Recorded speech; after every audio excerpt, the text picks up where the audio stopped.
أعوذ بالله من الشيطان الرجيم بسم الله الرحمن الرحيم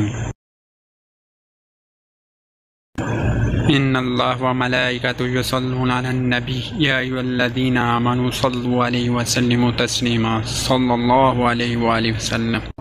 اس ویڈیو میں قرآن پاک کو یاد کرنے کی فضیلت اور قرآن پاک کے کچھ سوالات ہیں جو آگے چل کے ان کے جوابات دیے جائیں گے، لہذا ہماری ویڈیو کو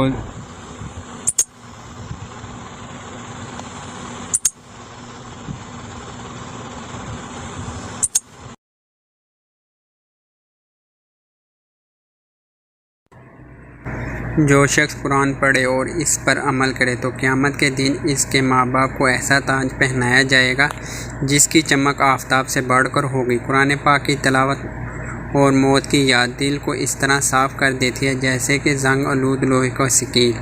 چنانچہ یہ بات تو ایک مسلمہ حقیقت ہے کہ تلاوت قرآن دین میں ایک نہایت ہی پسندیدہ اور مطلوب عمل ہے۔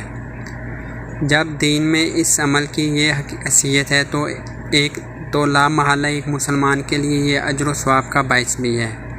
چنانچہ تلاوت قرآن میں نیت وردہ ہے۔ اگر خالصتاً فہم قرآن، طالب ہدایت اور اللہ تعالیٰ کی خوشنودی کا حصول ہے تو پھر یہ عمل یقیناً بہت باعث اجر ہوگا۔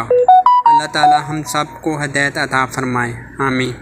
اللہم صلی علی محمد وعلی آلہ وصحبہ وبارک وسلم وصلی علیہ۔ سوالات کے جوابات۔ جواب نمبر 1، قرآن آپ کے مسلک کو نہیں جانتا۔ جواب نمبر 2، قرآن صرف اپنے پڑھنے والے کو ہی جانتا ہے۔ جواب نمبر 3، قرآن دین کی اور راہ راست کی طرف رہنمائی کرتا ہے۔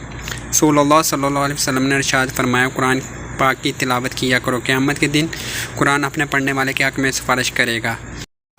آپ کسی بھی مسلک سے تعلق رکھتے ہوں، التجائے قرآن مجید کی تلاوت ضرور کیا کریں۔